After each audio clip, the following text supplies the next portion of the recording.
Olá pessoal, bem-vindos a mais uma aula aqui no canal Eu Adoro Ciência. Eu sou a professora Renata e hoje a gente vem com a terceira e última parte sobre teorias de origem da vida. Vamos lá, vem pra aula!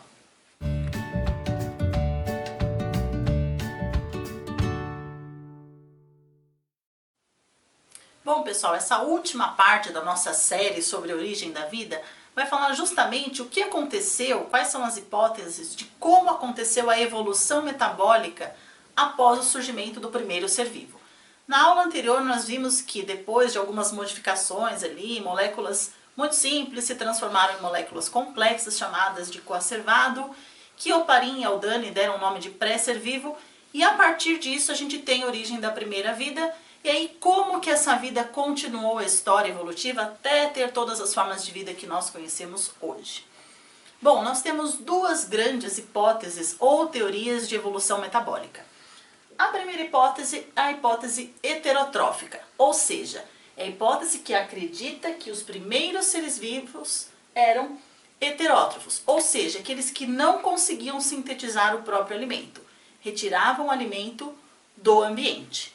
E a segunda hipótese, ou teoria de evolução metabólica dos seres vivos, acredita-se que ela seja autotrófica, ou seja, os primeiros seres vivos já conseguiam sintetizar o próprio alimento, ou seja, seres autótrofos. Vamos conferir cada uma delas agora. Bom pessoal, como eu falei para vocês, a primeira hipótese de evolução metabólica é a hipótese heterotrófica. Ou seja, a hipótese que acredita que o primeiro ser vivo era um ser heterótrofo. E o ser heterótrofo é aquele que não é capaz de sintetizar o próprio alimento. Bom, vamos sempre lembrar que a nossa atmosfera primitiva era completamente diferente. E existia ali um caldo primordial com algumas moléculas ali misturadas. Então acreditava-se que os heterótrofos viviam na superfície de lagos e mares bem rasos. E de lá retiravam o nutriente desse caldo primordial, realizando uma forma de metabolismo que é a fermentação, e a mais comum é a alcoólica. Por que a fermentação? Porque não utiliza outro gás, por exemplo, oxigênio, no caso da respiração, para a produção de energia. Como que ocorre a fermentação alcoólica? Por exemplo, nós temos a glicose é transformada em etanol, mais liberação de CO2, mais a produção de uma energia considerável. E aí essa liberação do CO2 durante o processo de fermentação começou a alterar a atmosfera, que não tinha gás carbônico, a atmosfera primitiva. Mas a partir do primeiro ser vivo ela já se muda. Em consequência disso, a quantidade de alimento ali no caldo primordial começa a ficar escasso. Por quê? Aumentou muito o número de seres vivos, de seres heterótrofos. Então consumiu muita glicose, começou a diminuir e por alguma mutação, algum ser vivo começou a utilizar esse gás carbônico e produzir o seu alimento, a sua própria fonte de energia. E aí acontece que surgem os primeiros seres autótrofos realizando o próprio processo de fotossíntese. E a fotossíntese, diferentemente da fermentação, é um processo que libera muita energia, muito mais do que na fermentação. E aí, pelo processo de fotossíntese, também ocorre uma alteração da atmosfera. De que forma? Jogando oxigênio. Portanto, de conclusão, nós temos, pela hipótese heterotrófica, que a evolução metabólica ocorreu da seguinte forma. A fermentação permitiu uma liberação de CO2 na atmosfera. Esse CO2 passou a ser utilizado pela fotossíntese e, por consequência, a gente tem a liberação do oxigênio, de acordo com a reação da fotossíntese.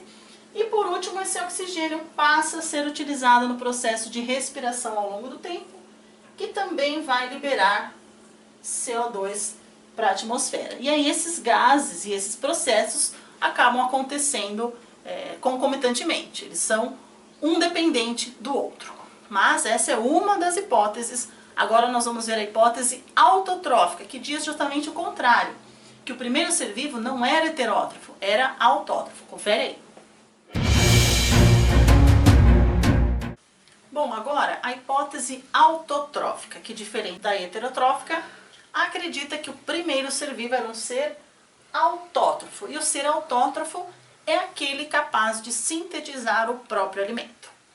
Bom, acredita-se que, por essa hipótese, os autótrofos viviam nas profundezas dos mares, diferente da heterotrófica, que acreditava que eles viviam nas superfícies, nas regiões mais rasas.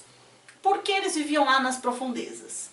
Primeiro, para se proteger contra os meteoritos, já que a Terra tinha chuvas e chuvas de meteorito naquela época, e também porque tinha pouco alimento. Então esse era o motivo deles viverem ali embaixo. E eles realizaram um processo semelhante à fotossíntese, chamado de quimiossíntese. Por que não era fotossíntese? Porque a fotossíntese precisa de luz, e se eles estavam nas profundezas, não tinha luz. Então eles usavam um outro método de produção de energia através da reação entre sulfeto ferroso e gás sulfídrico ali nas profundezas dos mares, produzindo sulfeto férrico, liberando o gás hidrogênio e produzindo a sua energia. E depois de um tempo, com a evolução e a liberação, a mudança do ambiente, apareceram seres capazes de realizar a fermentação. Aquilo que a gente viu agora há pouco, mais comum, fermentação alcoólica. Então utilizavam-se moléculas de glicose para produzir etanol, liberar gás carbônico e produzir energia. Com o aumento do gás carbônico na atmosfera, ela se altera, surgem os primeiros seres fotossintetizantes. A partir da fotossíntese, a gente tem liberação do gás oxigênio. E ao longo da evolução metabólica, esse oxigênio presente na atmosfera foi utilizado para o processo de respiração por outros seres, que também libera o gás carbônico. Portanto, a hipótese autotrófica, a evolução metabólica, segue a seguinte linha.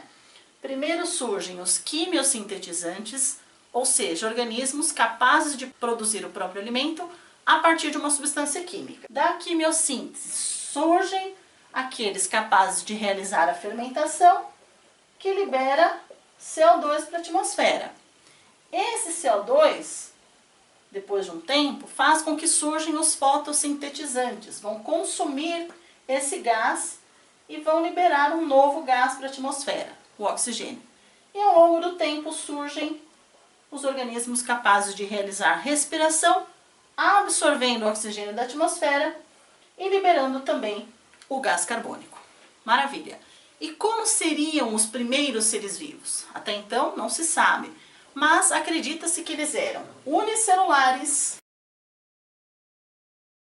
muito semelhantes às bactérias, procariontes, ou seja, muito simples, com material genético ali bem disperso no seu citoplasma, e aí ao longo do tempo foram surgindo os eucariontes através do surgimento de endomembranas, formando as organelas, agrupando o material genético numa organela específica, que é o núcleo. Bom, pessoal, agora fica ligado aí que vem o desafio da corujinha para vocês na aula de hoje.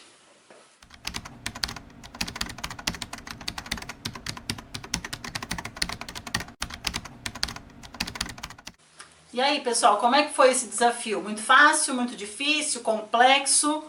Bom, tinha que pensar bastante e lembrar de toda a aula de hoje que a gente discutiu as teorias heterotrófica e autotrófica.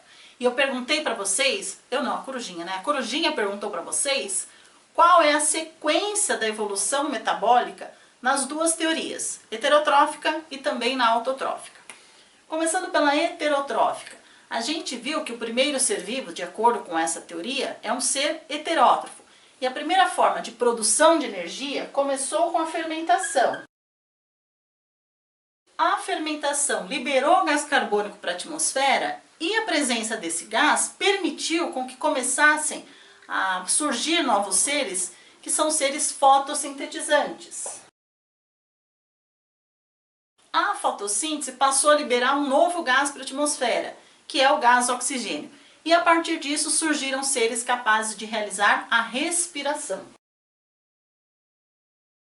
Portanto, a evolução do metabolismo, segundo a teoria heterotrófica, começa com a fermentação, liberando CO2, que vai ser utilizado na fotossíntese, libera oxigênio, que vai ser utilizado pela respiração. Beleza? Agora, em relação à teoria autotrófica, como que aconteceu? Então, segundo a teoria autotrófica, acredita-se que o primeiro ser vivo era capaz de sintetizar o próprio alimento, mas ele vivia nas profundezas dos mares e não era fotossintetizante. Então, ele conseguia obter energia a partir de substâncias químicas. Primeiro metabolismo que surgiu foi a partir da quimiossíntese, liberando energia. A partir disso, surgem os organismos capazes de realizar fermentação, assim como na hipótese heterotrófica. E aí a sequência é a mesma, da fermentação libera o CO2, com o CO2 a gente começa a ter a fotossíntese no planeta, com a fotossíntese tem a liberação do oxigênio, um novo gás para a atmosfera do planeta, e com isso surgem os organismos capazes de realizar respiração.